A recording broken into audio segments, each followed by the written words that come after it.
കുക്കറിൽ സേമിയ പായസം എങ്ങനെ ഉണ്ടാക്കുന്നത് നോക്കാം. അതിന് വേണ്ടിയിട്ട് കുക്കറിലേക്ക് ഒരു 2 ടേബിൾ സ്പൂൺ നെയ്യ് ഒഴിച്ചു കൊടുക്കാം.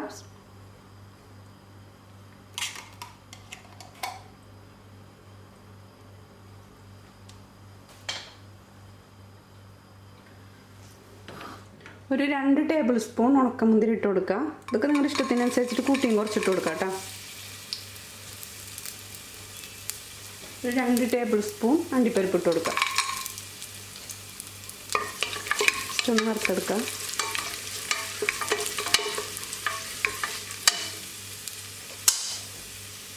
പിന്നെ ഇതിലേക്ക് വേണ്ടത് സേമിയ. ഞാനിവിടെ എടുത്തേക്കുന്നത് 250 ml കപ്പിയിൽ കറക്റ്റ് 1 കപ്പ് സേമിയ എടുത്തിട്ടുണ്ട്. അതിലേക്ക് ഇട്ട് കൊടുക്കുക. വറുത്ത സേമിയാണെങ്കിൽ ഇതേപോലെ വറുത്തെടുക്കേണ്ട ആവശ്യമില്ല കേട്ടോ. അപ്പം ഞാൻ വറുക്കാത്ത സേമിയാണ് എടുത്തേക്കുന്നത്. ജസ്റ്റ് ഒന്ന് വറുത്തെടുക്കുക.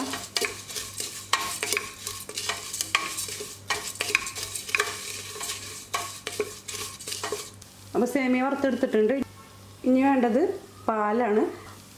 1 കപ്പ് സേമിയക്ക് ഞാനിവിടെ കറക്റ്റ് 1 ലിറ്റർ പാലിട്ട് എടുത്തേക്കുന്നത്. അതായത് 250 ml കപ്പിയിൽ 5 കപ്പ് പാല്. അതാണ് 1 കപ്പ് സേമിയയുടെ പാലിൻ്റെ അളവ്. അതൊഴിച്ചു കൊടുക്കുക.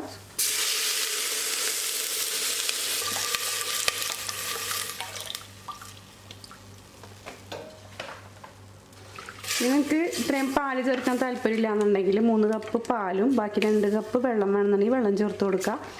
അതല്ലെങ്കിൽ പൊടി ഉണ്ടെങ്കിൽ പൊടി കലക്കിയിട്ട് ഒഴിച്ചു കൊടുത്താലും മതി കേട്ടോ.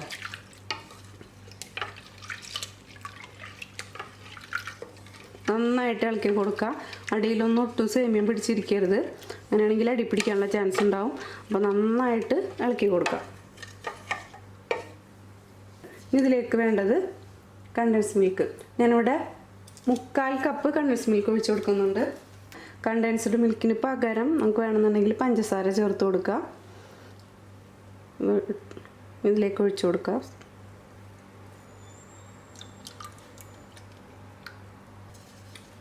നന്നായിട്ട് ഇളക്കി കൊടുക്കുക. ഒരു 2 നുള്ള് ഉപ്പിട്ട് കൊടുക്കുക.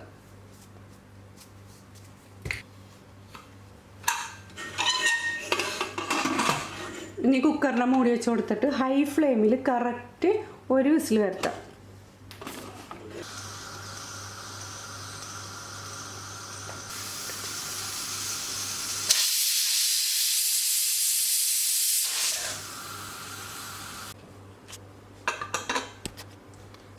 അപ്പോൾ 1 വിസിൽ വന്നിട്ടുണ്ട്. നമുക്കിതൊന്ന് തുറന്ന് നോക്കാം. ഇതാണ് കുക്കറിൽ വെച്ചേക്കുന്ന സേമിയ പായസത്തിൻ്റെ അവസ്ഥ കേട്ടോ. അത് കണ്ടിട്ട് പേടിക്കണ്ട. അതുകൊണ്ട് ഒരു ഫോർക്ക് എടുക്കുക.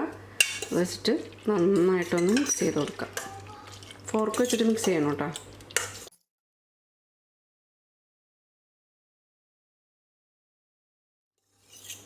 നമ്മൾ കുക്കർ തുറക്കുമ്പോഴേ സേമിയൊക്കെ മൊത്തത്തിൽ വെന്ത് ഇങ്ങനെ മുകളിലേക്കായിട്ട് അട പോലെ വന്ന് നിൽക്കുന്നുണ്ടാവും. അപ്പോൾ അത് കണ്ടിട്ട് ആരും പേടിക്കണ്ട കേട്ടോ. ഇതേപോലെ ഫോർക്ക് വെച്ചിട്ട് എല്ലാം കൂടിയിട്ട് നന്നായിട്ട് മിക്സ് ചെയ്ത് കൊടുത്താൽ മതി കേട്ടോ.